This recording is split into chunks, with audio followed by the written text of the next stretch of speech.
Hello students, आज हम आप पढ़ेंगे second part resource and development का, development of resource.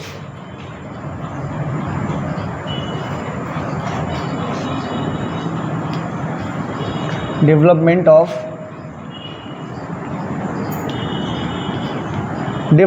Resource. Development of resource में हम क्या पढ़ेंगे? देखो, पहले तो हमको ये जानना है डेवलपमेंट है क्या। ठीक, अभी तक हमने क्या पढ़ा? जैसे हमने पढ़ा कि on the basis of ownership, या on the basis of origin, on the basis of ownership, on the basis of exhaustibility and on the basis of क्या, स्टेटस एंड डेवलपमेंट। ठीक, तो उसके बाद अब हमारा अगला टॉपिक क्या है? Development of resource. तो डेवलपमेंट ऑफ रिसोर्स में तो सबसे बड़ा इसमें योगदान किसका है? ह्यूमन। ठीक, तो ये डेवलपमेंट किस लिए हो रहा है? रिसोर्स का डेवलपमेंट किस लिए हो रहा है? फॉर सेटिस्फाई ऑफ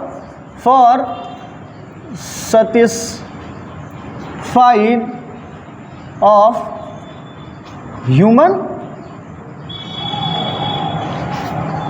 की क्या लाइफ को क्या कर रहा है? वो सेटिस्फाई कर रहा है। एक तो क्या है, ह्यूमन सरवाइव करता है, एज वेल एज उनकी लाइफ को क्या कर रहा है? वो मेंटेन कर रहा है। ठीक, ये कौन कर रहा है? रिसोर्स। और किसके हिसाब से? डेवलपमेंट के हिसाब से। जैसे फॉर एग्जांपल मैं बताऊं, जैसे मान लो कि ये फ़ैन है। ठीक, अब ये फ़ैन पहले क्या डायरेक्ट ये हमारे डेवलपमेंट में आया है? पहले क्या है? एक सोर्स है, एक रॉ मटेरियल है। तो ये कहाँ से है? Where is the come from the raw materials? ये भैया क्या है? This is the gift of the nature. कौन है? Gift of the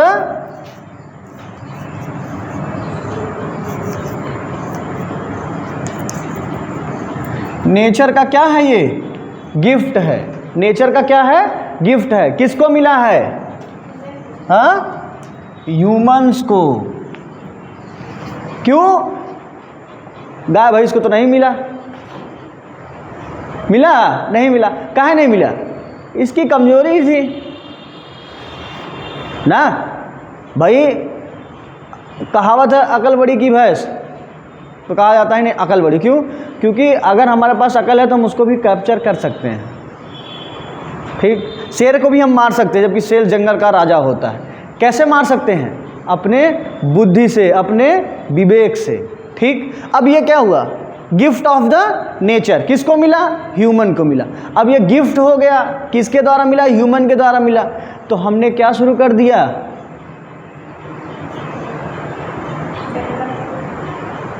depletion. नहीं समझे?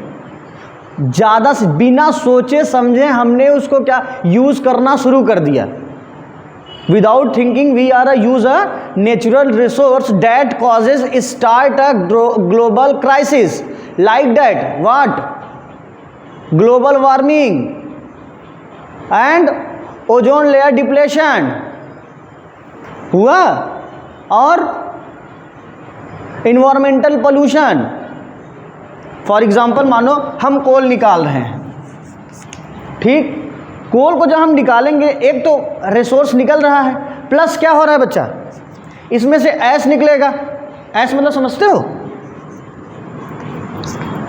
धुआं, फॉग, जो उसमें से जब उसको निकालते हैं वो ऊपर की तरफ जाता है, ब्लैक ब्लैक। वो क्या करेगा? हमारे इन्वायरमेंट को क्या करेगा? वो डैमेज करेगा। एयर पोल्यूशन क्रिएट किया कि नहीं किया? हाँ,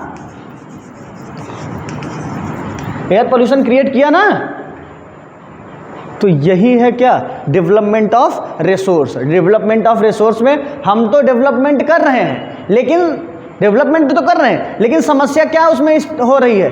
इनडिसिप्लिन मैनर हम उसका यूज कर रहे हैं, विदाउट एनी थिंकिंग। हम बिना सोचे समझे क्या कर रहे हैं? उसका यूज कर रहे हैं। आया समझ में? पक्का? चलो, अब इसमें हम 3 पढ़ेंगे।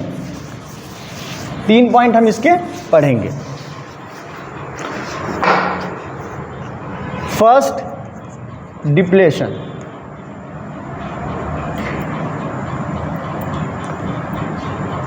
डिप्लीटेशन मतलब depletion of the few individuals, means कि कुछ लोगों के हाथों में ये रह गया क्या, रिसोर्सेस।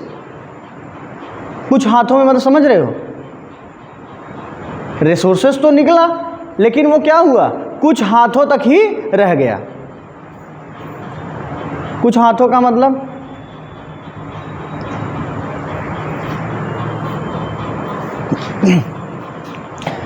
कुछ हाथों का मतलब satisfy for some only. Depletion of resources, पूरा लिख दूं, depletion of resources satisfy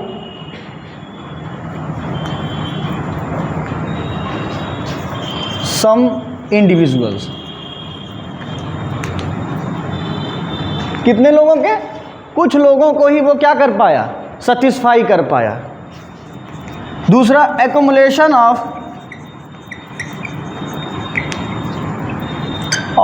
resources,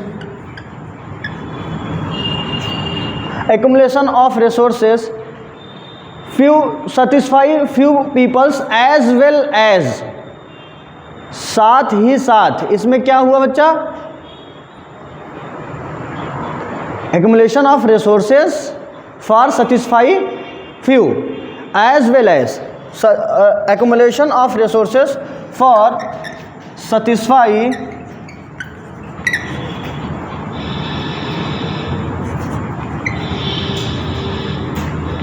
as well as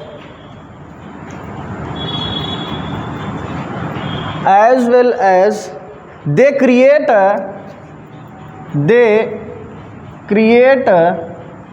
क्या क्रिएट करता है बच्चा,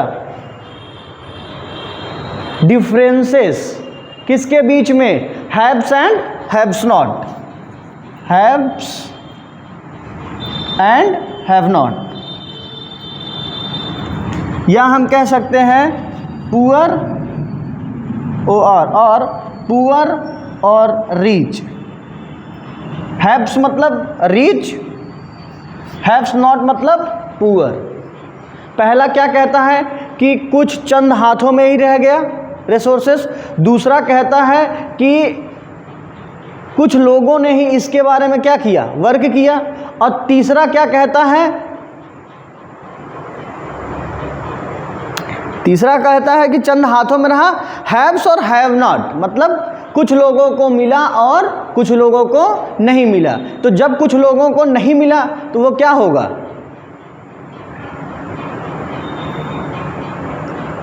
पुअर रह जाएंगे, गरीब हो गए।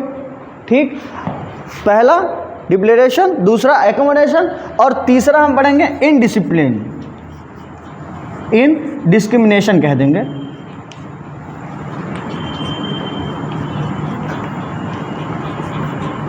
इनडिस्क्रिमिनेशन,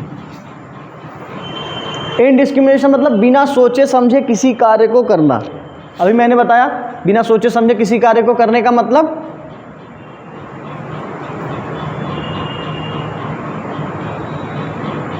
क्या बताया अभी, हाँ अभी मैंने बताया ना कि अगर हम नहीं सोचेंगे तो क्या होगा, बिना सोचे समझे अगर इन्वायरमेंट में या हम किसी भी रिसोर्स को एक प्लान्ड वे में नहीं कर रहे हैं, प्लानिंग करके नहीं कर रहे हैं, उसमें क्या दिक्कत आएगी हमको, बताओ। अरे बताया ना, ओजोन लेयर हो दिक्कत होगा। ठीक, फिर क्या डिप्लेशन होगा, डिप्लीटेशन ऑफ ओजोन लेयर, फिर एयर पोल्यूशन, फिर आपका ग्लोबल वार्मिंग बढ़ेगा, लैंड डिग्रेडेशन होगा। फॉर एग्जांपल जैसे मान लो कि माइनिंग होती है, किसी चीज़ की माइनिंग होती है, अब बड़ा सा उसमें गड्ढा हो गया, कोल की माइनिंग बड़ा सा गड्ढा हो, तो क्या होगा, बाद में जब बारिश आएगी तो वो सारे उसके इर्द गिर्द जो होते हैं वो क्या होते हैं, उसी में ऐसे समझो गांव है, कभी गांव घूमने गए हो, नहीं गए क्या, वहाँ तालाब जैसा होता है। ठीक, तो लोग मट्टी निकलवाते हैं वो ईटा उटा वाले भट्टे पे देने के लिए। तो आप देखेंगे तो उस मट्टी में क्या होता है, जब वो मट्टी मान लो निकाल लिया, बाद में क्या होता है, जब बारिश होती है तो दूसरे के खेत की मट्टी कट के उस खेत में आ जाती है। तो लैंड डिग्रेडेशन हुआ ना, क्या हुआ? In the time of rainy season the soil transfer, किधर ट्रांसफर हो रहा है? स्लोप आया, स्लोप से किस में आ गया? दूसरे खेत में आ गया, तो उसी को हम लोग क्या कहेंगे? Land degradation. ठीक, इतना समझ में आया? अब इसके बाद बच्चा डिप्लेटेशन हो गया, एकोमोडेशन हो गया, एकोमुलेशन हो गया, इनडिस्क्रिमिनेशन हो गया। इनडिस्क्रिमिनेशन में क्या मैंने बताया कि अगर हम बिना सोचे, without any planned manner we can use a resource that is a create for the, या हम कह सकते हैं this is the danger zone of our planet. ये हमारे प्लैनेट को किस में रख सकता है? डेंजर जोन में रख सकता है। क्यों? क्योंकि बिना सोचे समझे हम कर रहे हैं। ठीक, आया समझ में? इतना चलो आगे। अब इसी से स्टार्ट होगा क्या? Sustainable development. क्या स्टार्ट होगा बच्चा? Sustainable development. ये समझ में आ गया ना?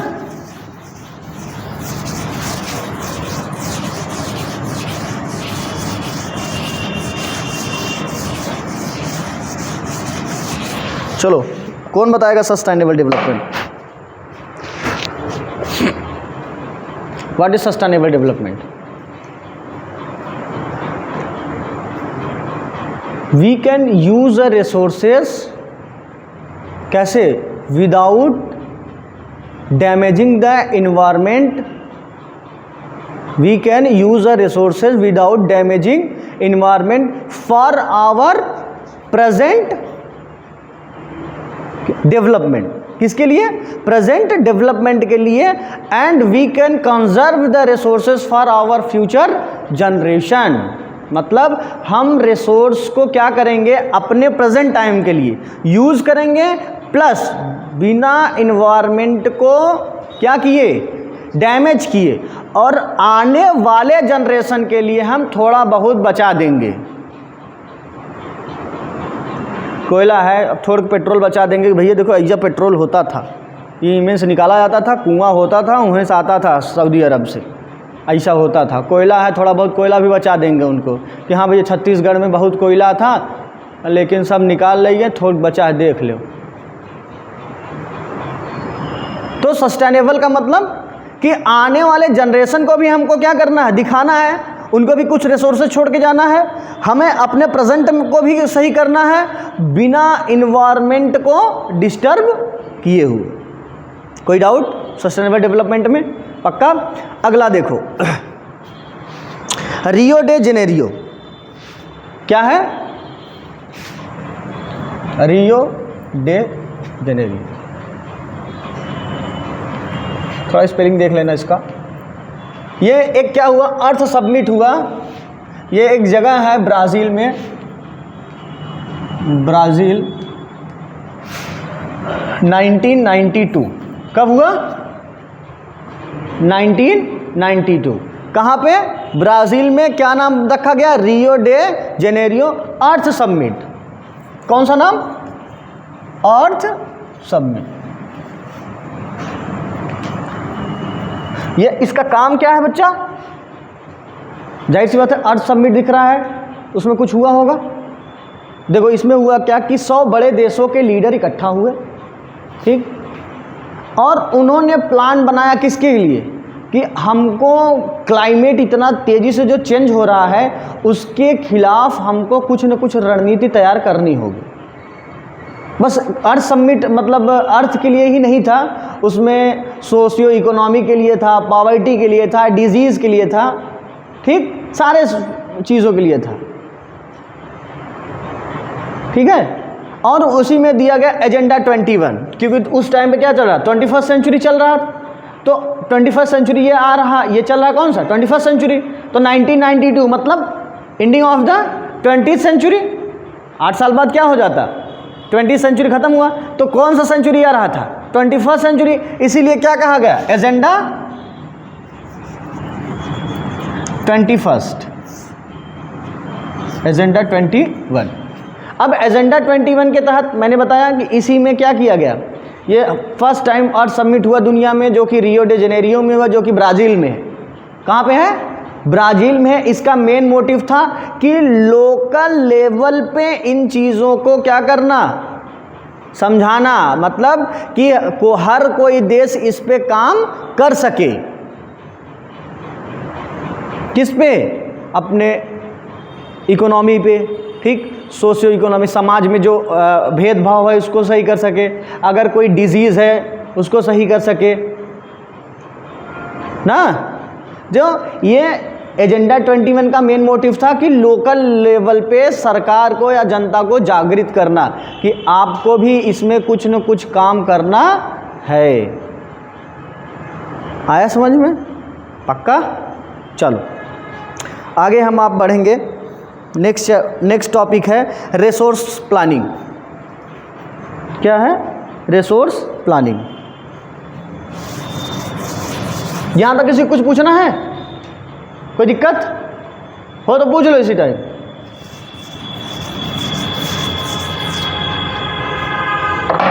रिसोर्स प्लानिंग,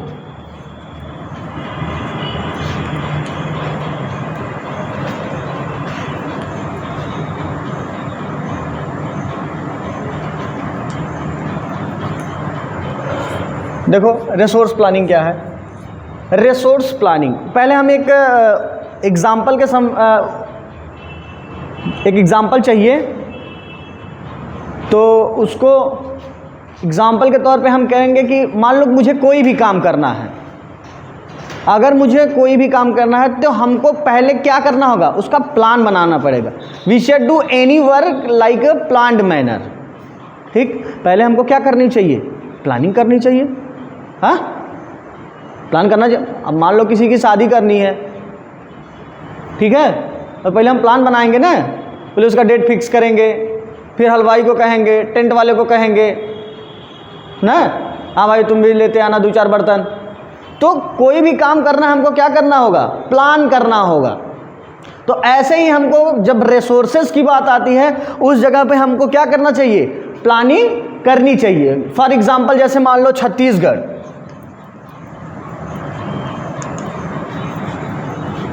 एमपी और मान लो झारखंड,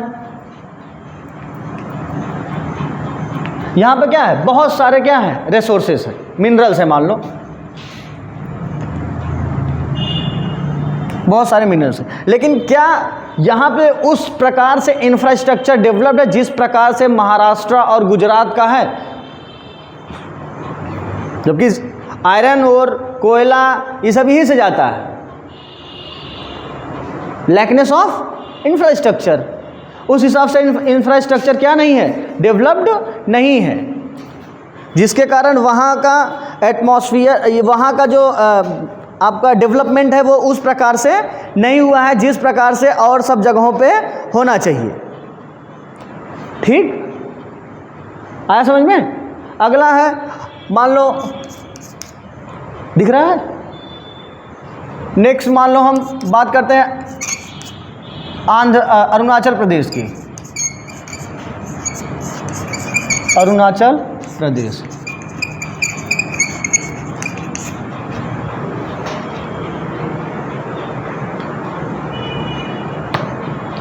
अरुणाचल प्रदेश एबंडेंट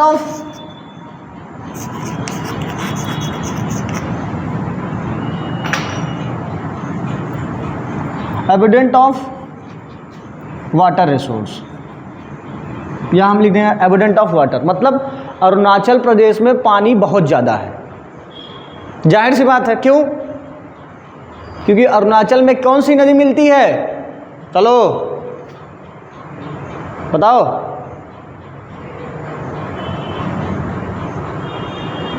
अरे दिहांग, जो आगे जाके ब्रह्मपुत्रा होगी। अरे नामचा बरवा से वो जब चाइना से होके आती है, चाइना में उसका क्या नाम होता है? सेंगपो। जब सेंगपो से वो जब नामचा बरवा से यू टर्न लेती है तो उसका वहाँ पे नाम क्या होगा? दिहांग। दिहांग आगे आएगी किससे मिलेगी? दिबांग से, और फिर वो जो आएगी आगे किससे मिलेगी? लोहित से। इतनी नदियाँ मिलेंगी तो यहाँ पे एबंडेंट वाटर होगा ना, बहुत ज़्यादा पानी होगा कि नहीं होगा? यही है तुम लोग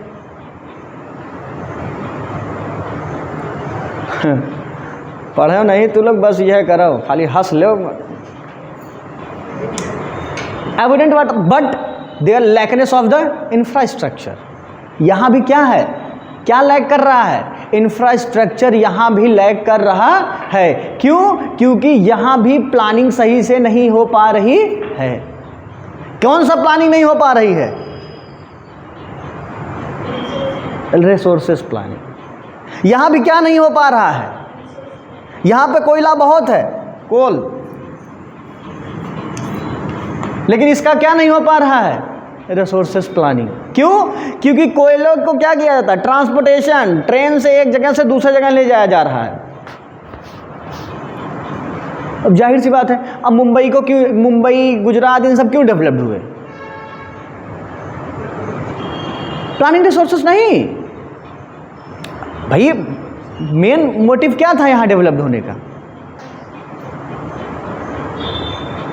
यहाँ पे मेन मोटिव था डेवलप होने का बच्चा कि यहाँ पे पोर्ट है, port, Mumbai port, Gujarat port, Goa port, Kerala port. अब क्या है, अब इंडिया का जो एक साइड है, ये वाला साइड, अब अंग्रेज इधर से आया, काम इधर हो गया।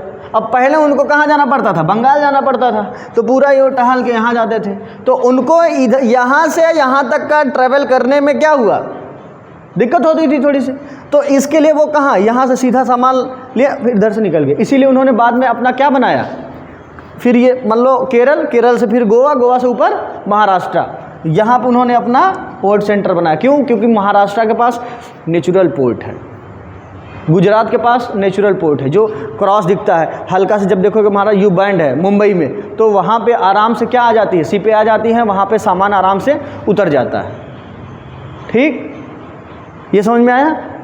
अब अगला हम समझेंगे लद्दाख।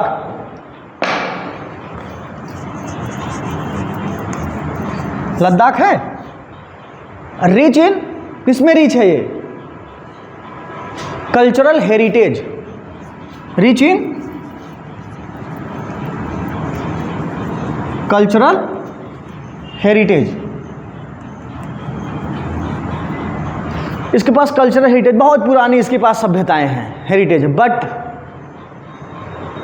कोल्ड डेजर्ट, न तो इसके पास पानी है, न तो इसके पास कोई क्या है, रिसोर्स है। तो यहाँ पे क्या नहीं है, यहाँ पे कोई ध्यान नहीं दे रहा है। क्यों? इनके कल्चर बहुत पुराने हैं और इनकी जो हेरिटेज है, विरासतें हैं, वही बहुत पुरानी है। तो सरकार को क्या करना है? सरकार को जहाँ पे रिसोर्सेज ज़्यादा हैं वहाँ पे उनको प्लान्ड वे में रिसोर्सेज को यूज़ करना है, वहीं पे उनका इंफ्रास्ट्रक्चर बना देना है। तो एक तो क्या बचेगा, ट्रांसपोर्टेशन चार्ज बचेगा। अब जैसे यहाँ पे वाटर अरुणाचल प्रदेश में बहुत है, तो अगर वहाँ पे इंफ्रास्ट्रक्चर मेंटेन होगा तो रोड बनेगा, रोड बनेगा तो रेलवे जाएगी, रेलवे रहेगा तो वहाँ पे धीरे धीरे कंपनीज बनेंगी। ठीक, अब पानी का यूटिलाइज कर लेंगे हम लोग, किसमें यूज, पीने के उपयोग में ले लिए, या तो हम उसका किसमें यूज में ले लेंगे, हाइड्रो इलेक्ट्रिसिटी बनाने के यूज में ले लेंगे। यूज है ना, बहुत यूज है इसका। ठीक, ये समझ में आया? डेवलपमेंट ऑफ रिसोर्सेस प्लानिंग, ये समझ में आया? अब आगे हम पढ़ेंगे रिसोर्सेस प्लानिंग इन इंडिया।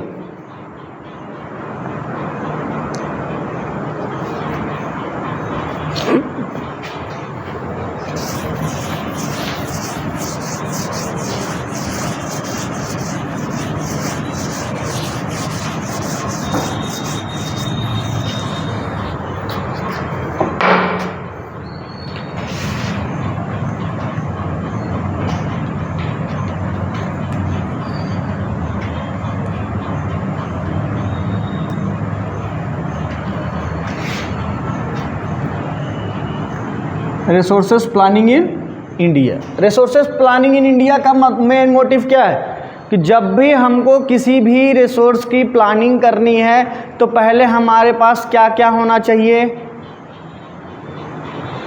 पहला हम क्या करेंगे, उसको आइडेंटिफाई करना पड़ेगा। ठीक, क्या करना पड़ेगा, आइडेंटिफाई। फिर क्या करना होगा? मैपिंग, प्लानिंग करना होगा ना। हाँ, फिर क्या करना होगा? स्क्रीनिंग, ठीक।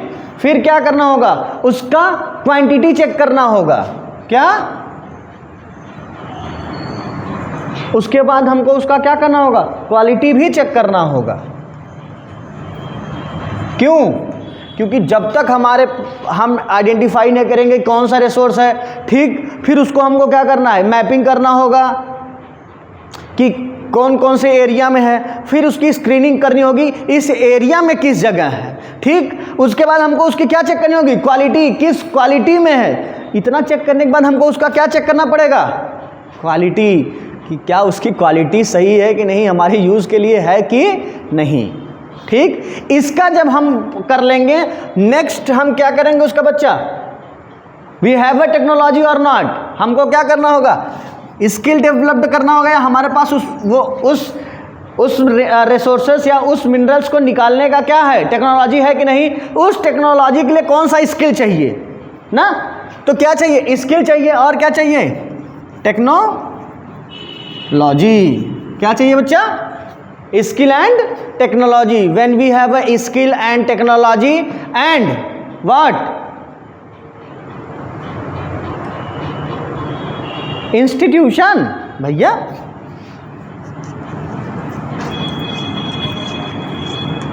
कोई भी निकालेगा वो संस्था होगी ना, इंस्टीट्यूशन है कि नहीं। एक identify, mapping, screening, quantity, quality. दूसरा स्किल, टेक्नोलॉजी और इंस्टीट्यूशन। उसके बाद हमको क्या चाहिए? ये नेशनल डेवलपमेंट में फिट है कि नहीं। फिट फॉर नेशन डेवलप, ये नेशन डेवलपमेंट में फिट है कि नहीं। आई बात समझ में? क्या क्या चाहिए बच्चा? बोलो, क्या क्या चाहिए? पहला हमें आइडेंटिफाई करना है। दूसरा हमको क्या, हमारे पास वो टेक्नोलॉजी स्किल है कि नहीं है। तीसरा, क्या वो हमारे नेशन डेवलपमेंट में फिट है कि नहीं। पता चला उसका कहीं यूज़र नहीं, हम कुल निकाल लिए, क्या फ़ायदा उसका? कोई फ़ायदा है नहीं। झोला भर के निकाल लिए, पता चला इसका कहीं यूज़र नहीं है, फेंको, उठाए कूड़ा का भाव फेंक दिए, कोई फ़ायदा नहीं। हमारे पास रिसोर्सेज तो बहुत थे, लेकिन हमको पता नहीं था। आज से हमारे पास रिसोर्सेज हैं, लाखों साल से हैं, लेकिन हमको उसके बारे में नहीं पता था। हमको उसके बारे में किसने बताया? कॉलोनियल ने बताया। क्यों? कि वो अपनी टेक्नोलॉजी लेके आए और खूब यहाँ से रिसोर्सेज को निकाले और ले गए। मॉडर्न टेक्नोलॉजी था उनके पास। अब बता दो कि क्या हमारे पास लोहा नहीं था? था। क्या हमारे पास जंगल नहीं था? था ना। ट्रेन उन्होंने हमको दिया 1834, अगर मैं गलत नहीं हो तो। कहाँ से कहाँ तक? मुंबई से थाना तक, ठीक। अब उस ट्रेन में स्लीपर्स लगेंगे, हाँ। मान लो ये ट्रेन है, ये उसकी पटरी होगी, ठीक। पर आज जो है वो उसका लगता है, कंक्रीट का लगता है, सीमेंट का, बालू का। पहले ये लकड़ियों का लगता था। 9th में आप पढ़े होंगे, चैप्टर 5, स्लीपर्स को काटने के लिए वो बड़े बड़े जंगलों को काट दिया करते थे। स्लीपर्स लगेंगे, फिर उसके ऊपर क्या चाहिए? आयरन चाहिए, लोहा चाहिए ना। तो पहले लकड़ी, फिर लोहा, ठीक। अब उसके ऊपर ट्रेन दौड़ेगी, है चीज़ें ना। आज हमको हवाई जहाज सो कॉल्ड कि कहा जाता है कि राइट्स ब्रदर ने दिया, तो कहाँ से दिया? रिसोर्सेज तो था ना उनके पास। भाई एल्युमिनियम आज भी है, पहले भी था, लेकिन हमारे पास कोई उसका उपाय नहीं था। तो when the colonials came to India, they give us a technology, how to use the technology in modern time. वो कहते हैं कि हमको टेक्नोलॉजी, हमको जो हम जिस प्रेजेंट टाइम में आए हैं, गॉड कहते हैं कि हम इसको जितना यूज कर सके उतना करें। क्यों? क्योंकि हमें उन्होंने दिया है। आने वाले के लिए मुझे कोई दिक्कत नहीं, वो आएंगे अपना समझेंगे। लेकिन सस्टेनेबल डेवलपमेंट क्या कहता है? चलो बताओ, सस्टेनेबल डेवलपमेंट क्या कहता है? बताया ना? क्या बताए हैं? हाँ, संरक्षण रखें और बिना किसके? इन्वायरमेंट के, बिना डैमेज के। ठीक, यहाँ तक समझ में आया? आगे कल कंजर्वेशन ऑफ रिसोर्स और लैंड रिसोर्स कल। धन्यवाद।